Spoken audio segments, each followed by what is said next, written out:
हाँ, तो अपन next step आ चुका अपने सामने, जिसका नाम है यूरिन फॉर्मेशन। यूरिन फॉर्मेशन में अपन क्या है, यूरिन फॉर्मेशन 3 स्टेप में कंप्लीट होगा।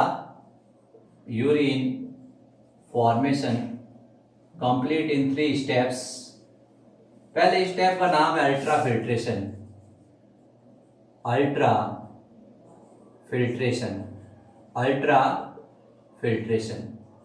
अल्ट्रा फिल्ट्रेशन क्या है, ये क्वेश्चन आता है, बहुत इंपॉर्टेंट क्वेश्चन है अल्ट्रा फिल्ट्रेशन। अल्ट्रा फिल्ट्रेशन का मतलब है खून का छन्ना, जो ब्लड है वो फिल्टर होगा। ठीक है, अपन समझते हैं कैसे। Ultra filtration process happen in glomerulus. जो नेफ्रॉन का पार्ट है ग्लोमेरुलस, उसके अंदर क्या होगा, ग्लोमेरुलस पार्ट है, जो ग्लोमेरुलस पार्ट है उसके अंदर ये कंप्लीट होता है। ये एफरेंट आर्ट्रियोल क्या कर रही है, ब्लड को लेके आ रही है। इफरेंट आर्ट्रियोल का ब्लड क्या हो रहा है, इफरेंट आर्ट्रियोल से ब्लड जा रहा है। एफरेंट और इफरेंट के बीच में क्या है, ये ग्लोमेरुलस है। एफरेंट और इफरेंट के बीच में क्या है, ये ग्लोमेरुलस है। एफरेंट से ब्लड आ रहा है, जो एफरेंट आर्ट्रियोल है उससे क्या है, ब्लड आ रहा है। ठीक है, और इफरेंट से क्या हो रहा है, ब्लड जा रहा है। इफरेंट आर्ट्रियोल से ब्लड जा रहा है। एफरेंट का डायमीटर ज्यादा है, इफरेंट का डायमीटर कम है। अफरेंट से जितना ब्लड आता है उतना इफरेंट से जा नहीं पाता है। ये कहाँ गैदर होता है, ये ग्लोमेरुलस के अंदर गैदर होगा और वहां पे एक प्रेशर क्रिएट करेगा। वहां पर एक प्रेशर क्रिएट करेगा, उस प्रेशर के कारण ब्लड छन जाएगा। यहाँ पे अपन नेचुरल सी बात है, ये पाइप ये बड़ा है, जिसका डायमीटर ज्यादा, ये पाइप छोटा है। यहाँ से ब्लड प्रेशर के साथ आ रहा है, यहाँ से प्रेशर के साथ आगे जा रहा है, लेकिन यहाँ इकट्ठा हो रहा है। वो यहाँ प्रेशर क्रिएट करता है और प्रेशर क्रिएट कारण ब्लड छन जाता है। इस छने हुए ब्लड को ही अपन कहते हैं ग्लोमेरुलस फिल्ट्रेट। जो ये ब्लड छनता है, इस छने हुए ब्लड को ही अपन क्या कहते हैं, ये ब्लड छन रहा है, यहाँ पे ये छना हुआ ब्लड है, इसको ही अपन क्या कहते हैं, ग्लोमेरुलस फिल्ट्रेट। तो ग्लोमेरुलस फिल्ट्रेट क्या है, ग्लोमेरुलस फिल्ट्रेट का मतलब है कि ये ब्लड छन गया। क्या हो गया, ब्लड छन गया। इस छने हुए ब्लड को ही अपन क्या कहते हैं, ग्लोमेरुलस फिल्ट्रेट कहते हैं। और ग्लोमेरुलस फिल्ट्रेट का फॉर्मेशन होना क्या कहलाता है, ultra filtration. Formation of glomerulus filtrate, formation of glomerulus filtrate, जो ग्लोमेरुलस फिल्ट्रेट बनता है, इस प्रोसेस को अपन क्या कहते हैं, अल्ट्रा फिल्ट्रेशन। तो अल्ट्रा फिल्ट्रेशन क्या है, एक ऐसी रिएक्शन है जो ग्लोमेरुलस में कंप्लीट होती है। एफरेंट आर्ट्रियोल से ब्लड आता है, इफरेंट आर्ट्रियोल से ब्लड जाता है। एफरेंट का डायमीटर ज्यादा है, इफरेंट का डायमीटर कम है। एफरेंट से जितना ब्लड आता होता है, इफरेंट से जा नहीं पाता है। तो नेचुरल सी बात है, ये ग्लोमेरुलस में गैदर होता है और वहां एक प्रेशर क्रिएट करता है। उस प्रेशर को अपन कहते हैं glomerulus hydrostatic pressure. Glomerulus hydrostatic pressure, उस प्रेशर का नाम होता है ग्लोमेरुलस हाइड्रोस्टेटिक प्रेशर। इसकी वैल्यू होती है +70 mmHg। कुछ बुक में +75 भी लिखी हुई है, तो ये +70 mmHg होती है इसकी वैल्यू। ग्लोमेरुलस हाइड्रोस्टेटिक प्रेशर के कारण ब्लड छन जाता है। अब इस छने में ब्लड होता है, इस ब्लड के अंदर आरबीसी और प्लाज्मा प्रोटीन छन के नहीं आते। इसमें आरबीसी और जो प्लाज्मा प्रोटीन होते हैं ये छनकर नहीं आते हैं। ये आरबीसी और प्लाज्मा प्रोटीन होते हैं, ये छनकर नहीं आते हैं। तो ये क्या करते हैं, यहाँ गैदर हो जाते हैं, यहाँ पर ये गैदर हो जाते हैं, इकट्ठे हो जाते हैं और एक अपोजिट प्रेशर डालते हैं जो इसको छनने से रोकते हैं। उसका नाम होता है blood colloidal osmotic pressure. Blood colloidal osmotic pressure क्या है, एक ऐसा प्रेशर है जो क्या करता है, इसको छनने से रोकता है। इसका वैल्यू होती है -30 mmHg। -30 mmHg क्या एक वैल्यू है, जो ग्लोमेरुलस हाइड्रोस्टेटिक प्रेशर के बनने, जो ग्लोमेरुलस हाइड्रोस्टेटिक प्रेशर के अपोजिट लगती है, उसका नाम होता है ब्लड कोलाइडल ऑस्मोटिक प्रेशर। तो यहां से ब्लड आया, यहां से पास आउट हुआ, लेकिन यहां से ब्लड छन गया। कौन से प्रेशर के कारण, ग्लोमेरुलस हाइड्रोस्टेटिक प्रेशर के कारण ब्लड छन गया। अब इसके अपोजिट एक प्रेशर क्रिएट होता है ब्लड कोलाइडल ऑस्मोटिक प्रेशर। ये जो ब्लड कोलाइडल ऑस्मोटिक प्रेशर है, एक्चुअल में क्या हुआ, ये प्लाज्मा प्रोटीन और ये आरबीसी छन के नहीं आए हैं, वो क्या करते हैं, या प्रेशर क्रिएट करते हैं, इसको छनने से रोकते हैं। आपने देखा होगा कि अपन चाय छानते हैं, उसके अंदर मलाई आ जाती है, मलाई क्या करती है, चाय को नीचे जाने से रोकती है। तो इसी तरह से ये ब्लड कोलाइडल ऑस्मोटिक प्रेशर ये है। अब यहाँ पे ये ग्लोमेरुलस आ चुका है, यहाँ पे ये क्या है, खाली जगह है, यहाँ पे ये ग्लोमेरुलस जो आ चुका है वो खाली जगह है, इसको कहते हैं कैप्सुलर हाइड्रोस्टैटिक प्रेशर। यहाँ पर एक कैप्सुलर हाइड्रोस्टैटिक प्रेशर और क्रिएट होता है। ये कैप्सुलर हाइड्रोस्टैटिक प्रेशर क्या करता है, इसको जो आ चुका है यहाँ पे बीच में कैविटी है, वहां पे ये ग्लोमेरुलस फिल्ट्रेट आ चुका है, वो भी एक अपोजिट प्रेशर क्रिएट करता है, या खाली जगह है वो भी एक प्रेशर क्रिएट करती है जो ऊपर से छा रहा है उसको रोकने के लिए। इसका मान होता है -20 mmHg। ये दो प्रेशर अपोजिट क्रिया करते हैं किसके, ग्लोमेरुलस हाइड्रोस्टैटिक प्रेशर के। तो आपने देखा कि अल्ट्रा फिल्ट्रेशन क्या है, आपसे क्वेश्चन पूछा अल्ट्रा फिल्ट्रेशन क्या है, तो आपने बताया कि ये रिएक्शन ग्लोमेरुलस में होती है। फिर अगला बताना है ग्लोमेरुलस के अंदर ये रिएक्शन होती है, जो एफरेंट आर्टरियोल है उससे ब्लड आता है और एफरेंट से ब्लड जाता है। एफरेंट से जो ब्लड आता है और एफरेंट से जो ब्लड जाता है, अब ये एफरेंट का डायमीटर है ज्यादा और एफरेंट का डायमीटर है कम, तो एफरेंट से जितना ब्लड आएगा उतना एफरेंट से जा नहीं पाएगा और ये ग्लोमेरुलस के अंदर गैदर होगा और ग्लोमेरुलस के अंदर एक प्रेशर क्रिएट करेगा, उसके कारण ये ब्लड छन जाएगा। इस छने हुए ब्लड को ही अपन क्या कहते हैं, अल्ट्रा फिल्ट्रेशन कहते हैं। अब एफरेंट आर्टरियोल है उसमें ब्लड छनता रहा, ये फॉर्मेशन ऑफ ग्लोमेरुलस फिल्ट्रेट होता रहा, तो इसको अपन अल्ट्रा फिल्ट्रेशन के नाम से जान दिया। यानी अल्ट्रा फिल्ट्रेशन एक्चुअल में एक प्रोसीजर है जिसमें formation of the glomerulus filtrate. अब इसके अपोजिट क्या होता है, ये कुछ प्रेशर है उसके कारण ये रिएक्शन होती है। सबसे पहला प्रेशर है जिसका नाम है ग्लोमेरुलस हाइड्रोस्टैटिक प्रेशर, ये तो पॉजिटिव में होता है जिसके कारण खून छनता रहता है। 1 मिनट में जितना खून चलता है उसको अल्ट्रा फिल्ट्रेशन रेट कहते हैं। 1 मिनट में 125 ml ब्लड है उसका अल्ट्रा फिल्ट्रेशन होता है और 24 घंटे के अंदर 180 लीटर होता है अल्ट्रा फिल्ट्रेशन। 180 लीटर खून है वो बार बार छनता रहता है घूम घूम के। इसका 99.2% क्या होता है, सेलेक्टिव रीअब्जॉर्प्शन हो जाता है और 0.8% होता है वो यूरिन के फॉर्म में बॉडी से बाहर निकल जाता है। तो ये आपको ध्यान रखना है, अल्ट्रा फिल्ट्रेशन रेट क्या है, पर मिनट जितना ग्लोमेरुलस फिल्ट्रेट बनता है उसको कहा जाता है अल्ट्रा फिल्ट्रेशन रेट। ठीक है, एक दिन के अंदर कितना होता है, 180 लीटर बनता है, उसका 99.2% एब्जॉर्ब हो जाता है, लगभग 178 लीटर वापस रीअब्जॉर्ब हो जाता है और 0.8 लीटर शरीर से बाहर निकलता है। उस 0.8 लीटर को अपन यूरिन कहते हैं। क्या कहते हैं, यूरिन कहते हैं। एक बार आप इसका स्क्रीनशॉट ले लीजिए।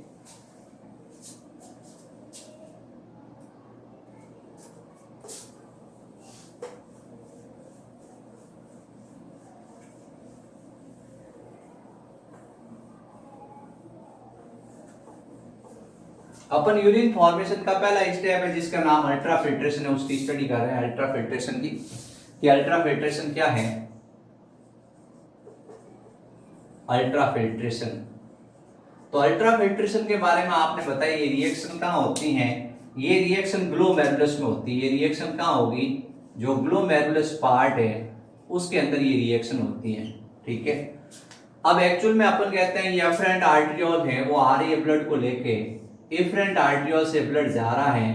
एफरेंट का डायमीटर क्या है, ज्यादा है, एफरेंट का डायमीटर कम है। ये एफरेंट आर्टरियोल ब्लड को लेके आ रही है, जो एफरेंट आर्टरियोल है वो ब्लड को लेके आ रही है और एफरेंट से ब्लड जा रहा है। इसका डायमीटर ज्यादा है, इसका डायमीटर कम है, तो ये ग्लोमेरुलस में इकट्ठा हो रहा है और ये प्रेशर क्रिएट कर रहा है जिसका नाम है ग्लोमेरुलस हाइड्रोस्टैटिक प्रेशर। इसके कारण ब्लड छन रहा है।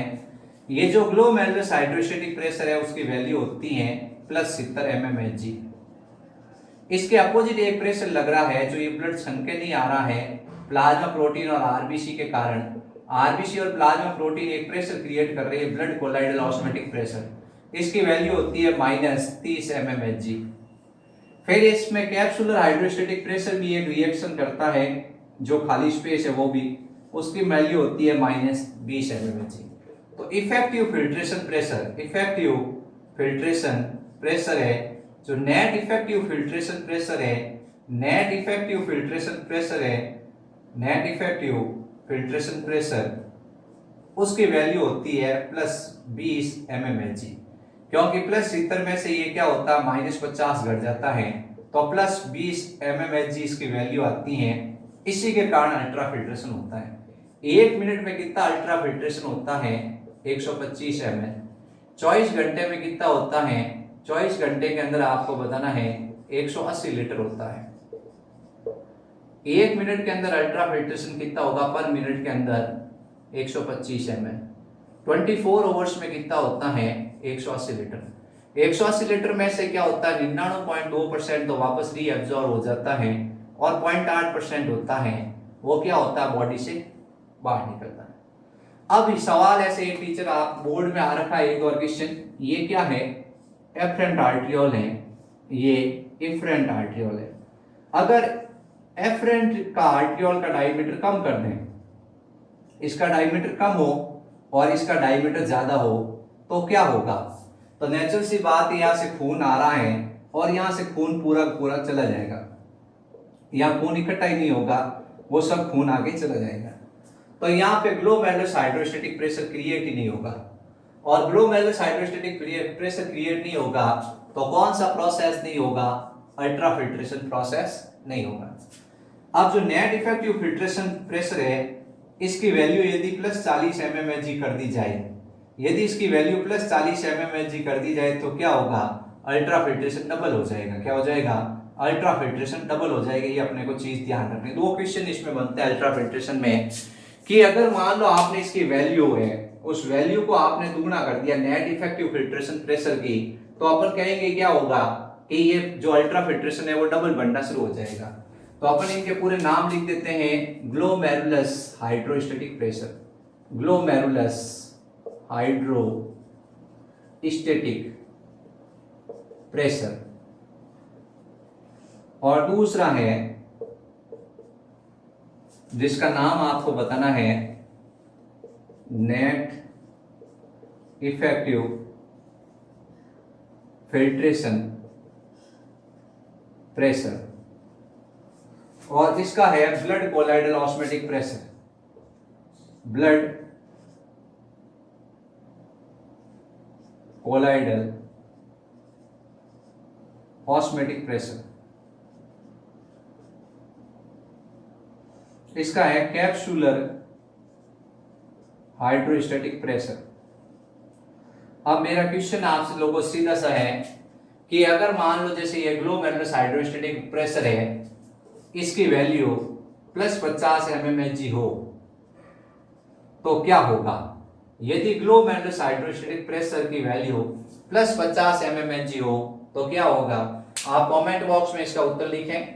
अगर आपको समझ में आ गया तो आप इसकी आंसर याद करके मुझे बता देंगे कि अल्ट्रा फिल्ट्रेशन कितना होगा, अल्ट्रा फिल्ट्रेशन कम होगा, ज्यादा होगा, अल्ट्रा फिल्ट्रेशन होगा या नहीं होगा। अगर मैं ये ग्लोमेरुलस हाइड्रोस्टैटिक प्रेशर इसकी वैल्यू +50 mmHg कर दूं +70 की जगह, तो अल्ट्रा फिल्ट्रेशन प्रेशर पे क्या होगा, ये आप मुझे उत्तर बताएं। कमेंट बॉक्स में उत्तर लिखें ताकि मुझे पता चले आपने वीडियो देखा अल्ट्रा फिल्ट्रेशन का। अल्ट्रा फिल्ट्रेशन प्रोसेस आपको समझ में आ गया होगा मेरे हिसाब से, यानी formation of the glomerulus is called ultra filtration. ये अपने ध्यान रखना है। ये रिएक्शन ग्लोमेरुलस के अंदर होती है। एफरेंट का डायमीटर ज्यादा है, इफरेंट का डायमीटर ज्यादा है, कम है। एफरेंट से जितना ब्लड आता होता है इफरेंट से जा नहीं पाता, तो यहाँ गैदर होता है और ये ब्लड छनता रहता है। इस छने हुए ब्लड को ही अपन ग्लोमेरुलस फिल्ट्रेट कहते हैं। एक दिन के अंदर लगभग 180 लीटर बनता है, उसका 99.2% सेलेक्टिव रीअब्जॉर्ब हो जाएगा। 0.8% होगा वो क्या होगा आपको बताना, बॉडी से बाहर यूरिन के फॉर्म में बाहर निकलेगा। ये अपने इसमें ध्यान रखना है। तो इस तरह से मेरा एक क्वेश्चन है कि यदि मैं ये ग्लोमेरुलस हाइड्रोस्टैटिक प्रेशर है इसकी वैल्यू +50 mmHg कर दूं तो अल्ट्रा फिल्ट्रेशन पे क्या होगा, आप कमेंट बॉक्स में जरूर लिखें। Thank you.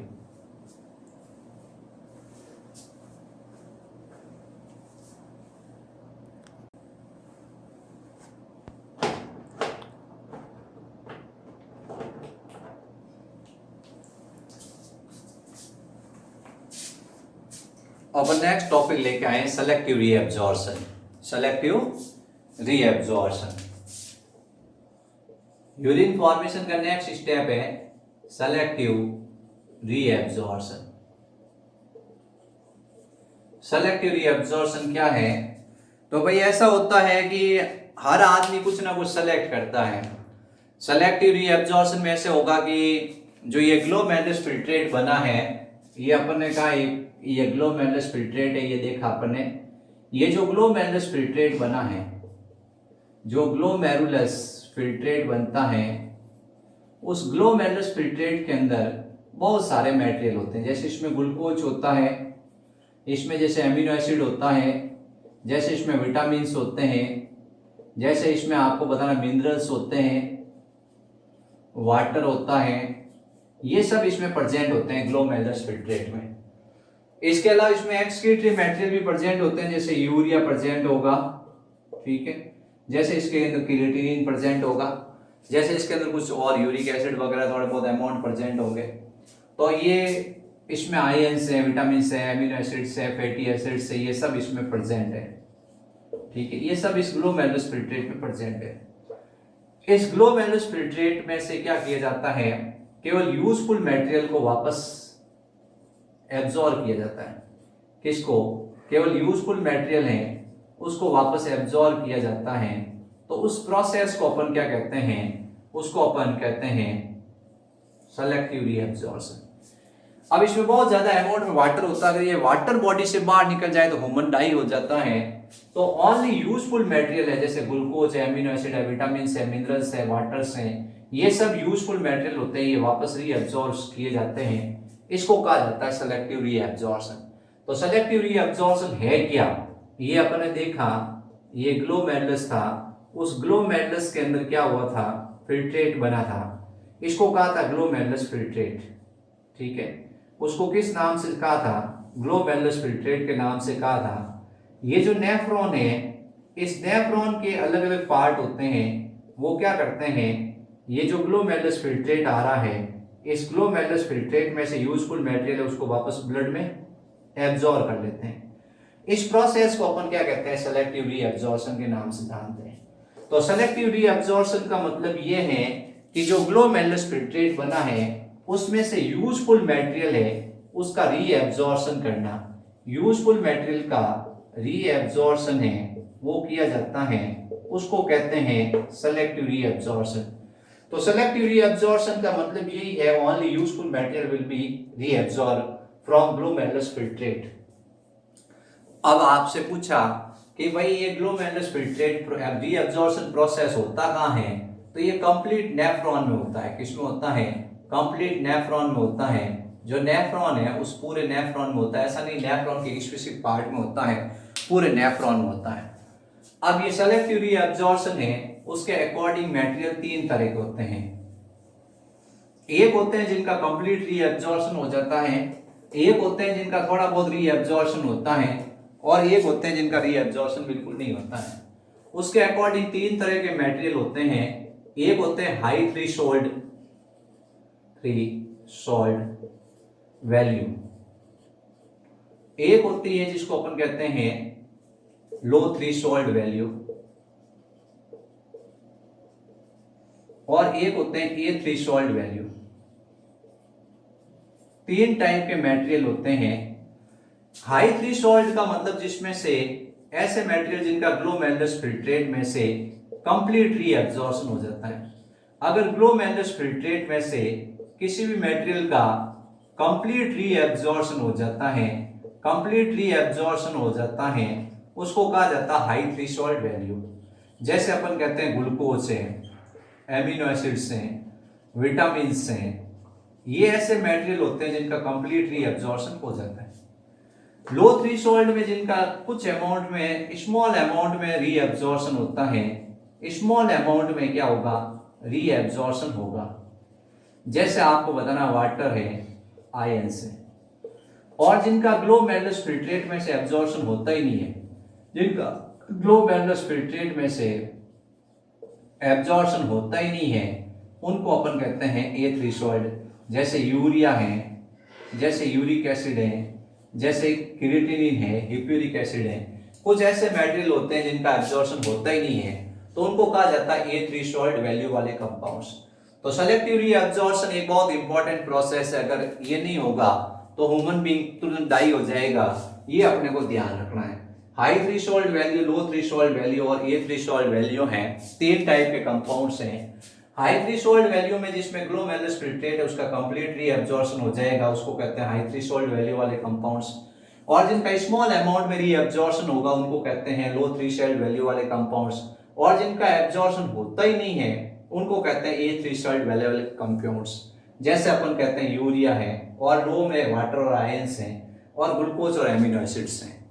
अपन सबसे पहले पीसीटी पार्ट है, वहां से सेलेक्टिव रीअब्जॉर्प्शन पढ़ेंगे। पीसीटी पार्ट से पढ़ेंगे, पीसीटी पार्ट से किस तरह से सेलेक्टिव रीअब्जॉर्प्शन होता है। सबसे पहले बताएंगे पीसीटी पार्ट कॉर्टेक्स में प्रेजेंट है। ये किडनी के कौन से पार्ट में प्रेजेंट है? कॉर्टेक्स में। ये नेफ्रॉन का जो पीसीटी पार्ट्स है, ये एक ओर से तो हेनले लूप से जुड़ा हुआ है और दूसरी ओर से बोमेन कैप्सूल से जुड़ा हुआ है, ठीक है। अब ये पीसीटी पार्ट होता है, इसकी वॉल होती है क्यूबिडल एपिथेलियम की बनी हुई। It wall is made by cuboidal epithelium. इसकी वॉल क्यूबिडल एपिथेलियम की बनी हुई है पीसीटी की, और इसके ऊपर बहुत सारे माइक्रोविलाई पाए जाते हैं। इसके ऊपर बहुत सारे माइक्रोविलाई पाए जाते हैं। ये ब्रुश बॉर्डर बनाते हैं, जिसके कारण क्या होता है जो ग्लोमेरुलस फिल्ट्रेट है वो लॉन्ग टाइम तक स्टे होता है। इसके अंदर बहुत सारे क्या होते हैं, ऐसे माइक्रोविलाई होते हैं, बहुत सारे माइक्रोविलाई पीसीटी के अंदर, जो क्या करते हैं इस ग्लोमेरुलस फिल्ट्रेट को लॉन्ग टाइम तक स्टे रखते हैं, ठीक है। ग्लोमेरुलस फिल्ट्रेट आ रहा है ऊपर बोमेन कैप्सूल से, ये आ रहा है यहाँ पे ये क्या है, ये सब यहाँ पे माइक्रोविलाई है। पीसीटी के अंदर क्या होता है, PCT wall is made by cuboidal epithelium. ये क्यूबिडल एपिथेलियम की बनी होती है। It wall is made by cuboidal epithelium and it have a microvilli. ये माइक्रोविलाई क्या बनाते हैं, ब्रुश बॉर्डर बनाते हैं, जिसके कारण यहाँ पर जो ग्लोमेरुलस फिल्ट्रेट है वो लॉन्ग टाइम तक स्टे होता है और ज्यादा से ज्यादा एब्जॉर्प्शन होता है। अब आपने देखा ये हो रहा है, एब्जॉर्प्शन हो रहा है, तो यहां से क्या होता है 65 से 90% तक ग्लोमेरुलस फिल्ट्रेट वापस रीअब्जॉर्ब हो जाता है।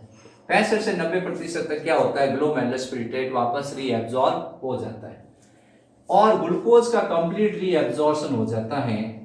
ये सवाल मोस्ट इंपॉर्टेंट है। Glucose is completely reabsorb from PCT part of the nephron. ये क्वेश्चन पुटअप होता है कि कौन सा मटेरियल है जिसका कंप्लीट रीअब्जॉर्प्शन पीसीटी से हो जाता है, ग्लूकोज का।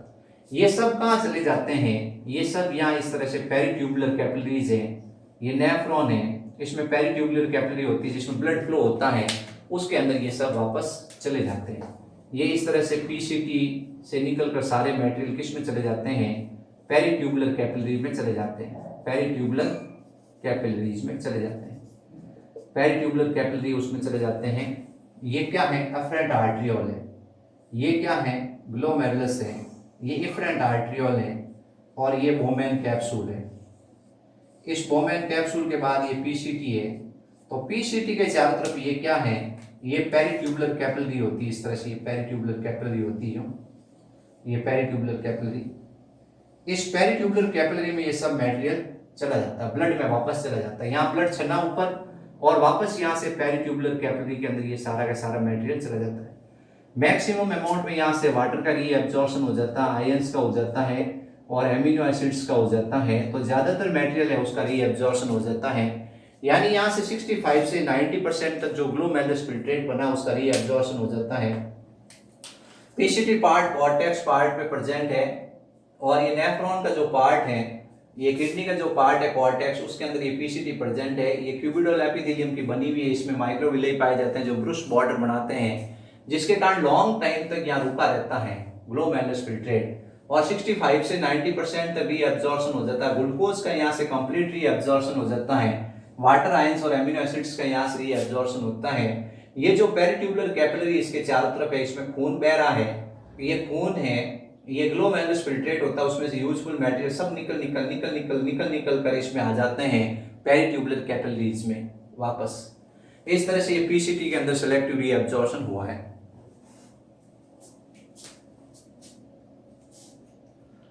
आप लोग स्क्रीनशॉट लेना चाहो तो इसका ले लो। अब नेक्स्ट है हेनले लूप में सेलेक्टिव रीअब्जॉर्प्शन आपको बताते हैं। हेनले लूप में किस तरह से सेलेक्टिव रीअब्जॉर्प्शन होता है। हेनले लूप एक्चुअल में क्या है, मेडुला पार्ट में प्रेजेंट है, जो किडनी है उसके मेडुला पार्ट में प्रेजेंट होता है।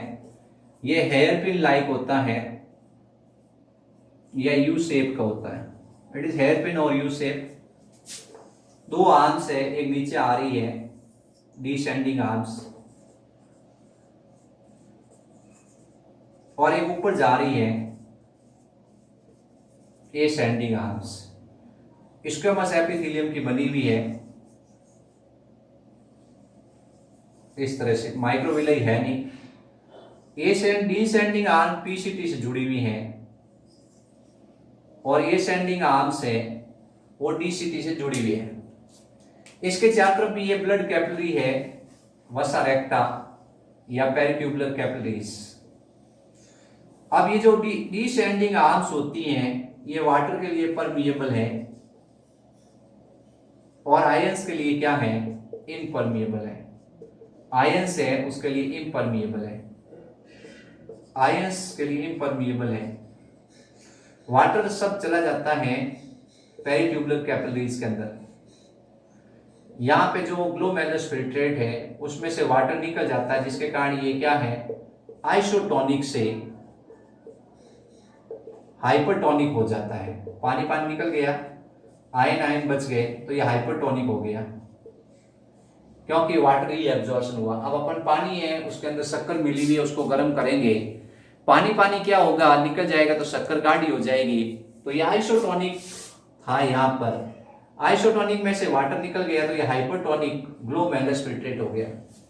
अब यहाँ पे हाइपरटोनिक ग्लोमेरुलस फिल्ट्रेट आया है, ये वाटर के लिए क्या है, इम्परमिएबल है, लेकिन आयंस के लिए क्या है, परमिएबल है। तो वापस ये हाइपरटोनिक से कैसा हो जाता है, आइसोटोनिक। तो डिसेंडिंग आर्म्स है वो वाटर के लिए परमिएबल है और आयंस के लिए इम्परमिएबल है।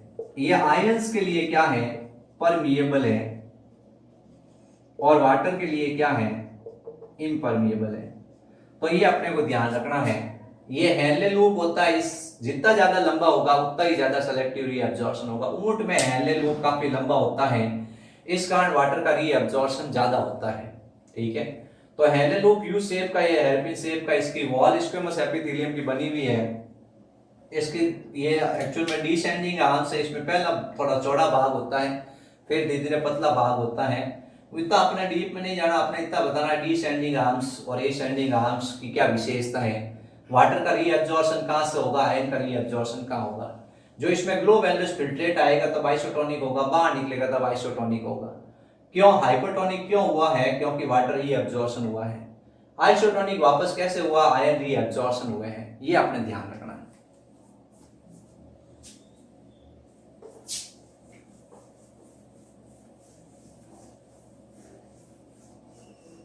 अब है अपने सेलेक्टिव रीअब्जॉर्प्शन फ्रॉम डीसीटी।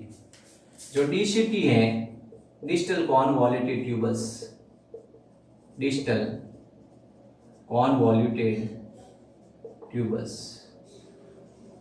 उससे अपन समझेंगे कि सेलेक्टिव रीअब्जॉर्प्शन कैसे होता है। डीसीटी से सेलेक्टिव रीअब्जॉर्प्शन कैसे होगा, तो ये डीसीटी अपन सबसे पहले तो जानते ही हैं, ये क्या है, पीसीटी है। क्या है, पीसीटी। ये हेनले लूप है। DCT present in cortex part of kidney. इसकी वॉल भी क्यूबिडल एपिथेलियम की बनी हुई है। इसकी वॉल भी किसकी बनी हुई है, क्यूबिडल एपिथेलियम की बनी हुई है। ये क्यूबिडल एपिथेलियम की बनी हुई है, लेकिन इसमें क्या ब्रुश बॉर्डर नहीं है। इसमें क्या नहीं है, ब्रुश बॉर्डर नहीं है, माइक्रोविलाई नहीं है। यहां से क्या होता है, वाटर का एब्जॉर्प्शन होगा और आयंस का एब्जॉर्प्शन होगा। सोडियम और क्लोराइड है उसका रीअब्जॉर्प्शन हो जाता है, सोडियम और क्लोराइड का रीअब्जॉर्प्शन हो जाएगा, वाटर का रीअब्जॉर्प्शन हो जाएगा। यहां से वाटर का रीअब्जॉर्प्शन एक हार्मोन कंट्रोल करता है, एडीएच। ये एंटी डायबिटिक हार्मोन होता है, ये वाटर के लिए एब्जॉर्प्शन को कंट्रोल करता है। ये प्यूटरी ग्लैंड से निकलता है वैसोप्रेसिन हार्मोन भी कहते हैं इसको, वैसोप्रेसिन। ये वैसोप्रेसिन प्यूटरी ग्लैंड का जो एडनो हाइपोफाइसिस और न्यूरो हाइपोफाइसिस पार्ट है, आपने पढ़ा होगा, तो आप मेरा एक वीडियो देख लेना, उसमें वैसोप्रेसिन का फंक्शन लिखा हुआ है। ये वाटर का रीएब्जॉर्प्शन क्या करता है, इंक्रीज करता है, और यहां से वाटर रीएब्जॉर्प्शन हो जाता है। एल्डोस्टेरोन हार्मोन्स होते हैं जो सोडियम और क्लोराइड के रीएब्जॉर्प्शन को इंक्रीज करते हैं। तो यहां से एल्डोस्टेरोन हार्मोन क्या करता है, जिसको मिनरलोकॉर्टिकॉइड कहते हैं, जो एड्रिनल ग्लैंड के कॉर्टेक्स पार्ट से निकलता है, वो एक्चुअल में क्या करता है, वाटर और आयंस का बैलेंस करने में सहायता करता है। फिर नेक्स्ट है कलेक्टिंग डक्ट। जैसे ही यहाँ पे ग्लोमेरुलस फिल्ट्रेट है, ये कलेक्टिंग डक्ट में आता है, इसको कहते हैं यूरिन। क्या कहते हैं, यूरिन। यूरिन कब कहा जाता है, जैसे ये कलेक्टिंग डक्ट में आएगा। अभी तक इसको कह रहे थे ग्लोमेरुलस फिल्ट्रेट। क्या कह रहे थे, ग्लोमेरुलस फिल्ट्रेट कह रहे हैं। अब इसमें आते इसको यूरिन कहते हैं। ये यूरिन है, इसका सेलेक्टिव रीएब्जॉर्प्शन होता है, और यहां से यूरिन में से वाटर और आयंस का रीएब्जॉर्प्शन होगा, वाटर और आयंस से उनका रीएब्जॉर्प्शन होगा। तो इस तरह से ये क्या हो गया, सेलेक्टिव रीएब्जॉर्प्शन हो गया है। ठीक है, तो पीसीटी डीसीटी इन सब पार्ट से ये सेलेक्टिव रीएब्जॉर्प्शन हुआ है।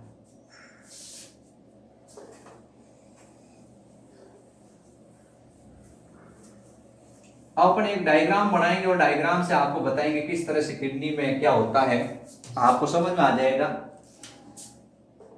ये किडनी है,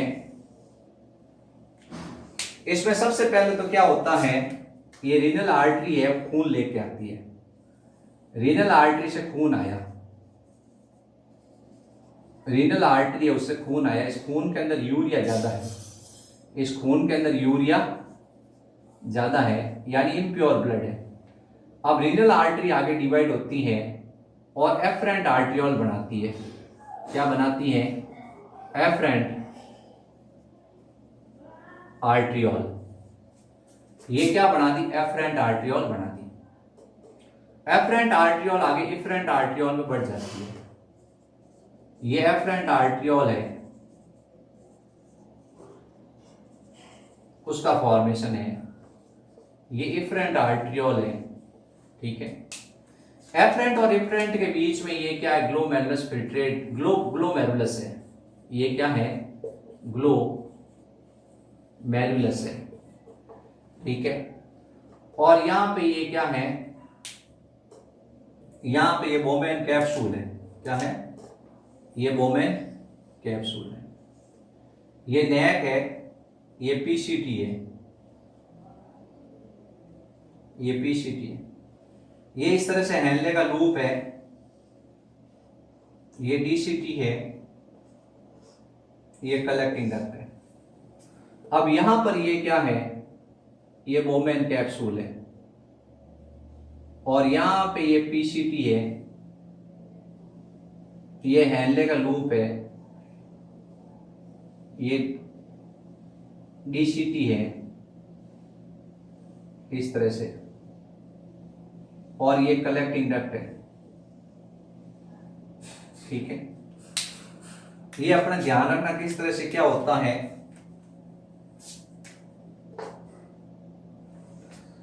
अब इफरेंट आर्ट्रियोल होती है, वो आगे डिवाइड होती हैं और इसके चारों तरफ ऐसे जाल के रूप में फैली रहती है।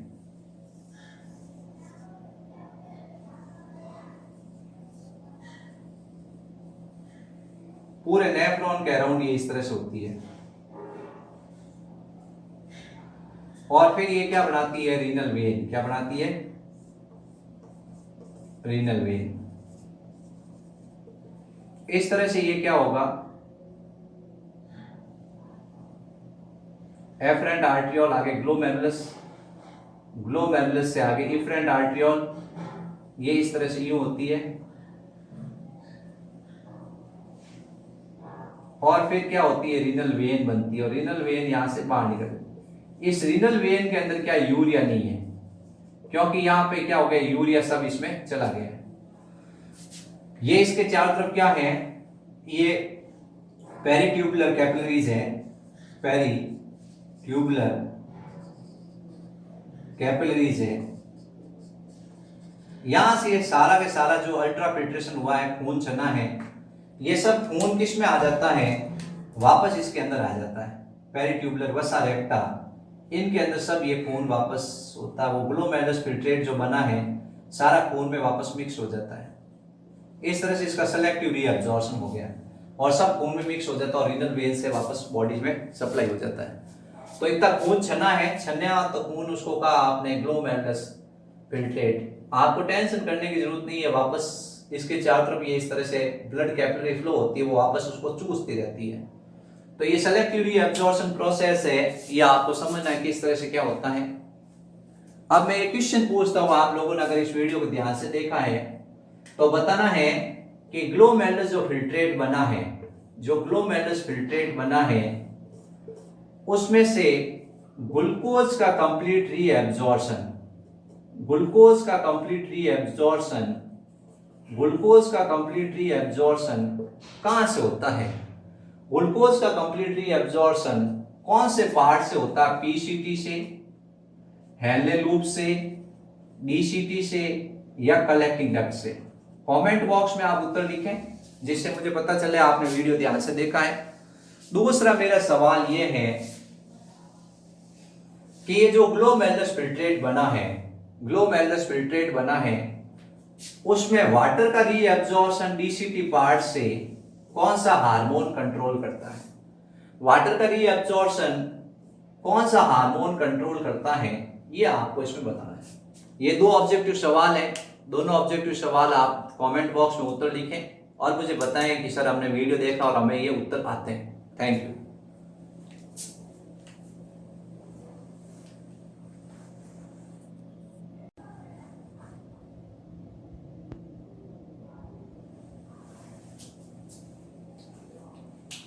यूरिन फॉर्मेशन का तीसरा स्टेप है जिसका नाम है ट्यूबुलर सिक्रेशन।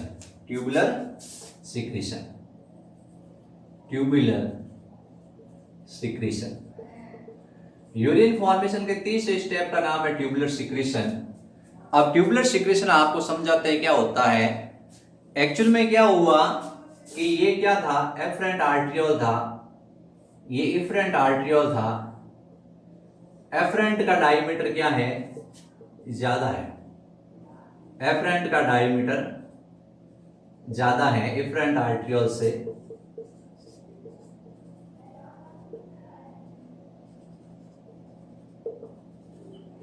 अफरेंट से ब्लड आया, इफरेंट से ब्लड गया, या एक ग्लोमेरुलस हाइड्रोस्टेटिक प्रेशर बना जिसके कारण ब्लड फिल्टर हो गया। क्या हो गया?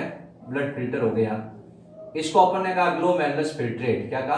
Glomerulus filtrate. अब ये ग्लोमेरुलस फिल्ट्रेट बना है, इसमें क्या होते हैं, कुछ मटेरियल होते हैं जो मैक्रोमोलिक्यूल्स होते हैं, ये छनकर नहीं आते हैं लेकिन वो बॉडी के लिए अनवांटेड है। क्या है? जिनकी आवश्यकता नहीं होती है।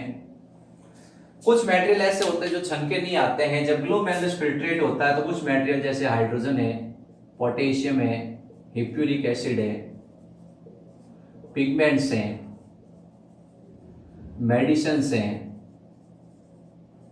यूरिक एसिड्स हैं, ये सब मटेरियल ऐसे होते हैं जो मैक्रोमोलिक्यूल्स होते हैं, यानी बहुत बड़े आकार के होते हैं और ये छन के आते नहीं है, ये छन के आए नहीं, ये साथ ही चले गए। ये पेरिट्यूबुलर कैपिलरीज में जा चुके हैं, ये पेरिट्यूबुलर कैपिलरी और वसा रेक्टा है उसमें जा चुके हैं। जा चुके तो अपने चिंता की जरूरत नहीं है। इन सब को किस में, इन सब को ट्रांसफर कर दिया जाएगा। ये जो मटेरियल है इन सब मटेरियल को नेफ्रॉन के डिफरेंट पार्ट में ट्रांसफर कर दिया जाता है एक्टिव ट्रांसपोर्टेशन के द्वारा। एक्टिव ट्रांसपोर्टेशन मेथड से जो ये मैक्रोमोलिक्यूल हैं इनका एक्टिव ट्रांसपोर्टेशन मेथड से, एक्टिव ट्रांसपोर्टेशन मेथड द्वारा इनका ट्रांसफर किस में कर दिया जाता है, नेफ्रॉन के डिफरेंट पार्ट्स में। नेफ्रॉन के जो डिफरेंट पार्ट है जैसे पीसीटी, हेले लूप, डीसीटी, इन सब के अंदर इसको ट्रांसफर कर दिया जाता है।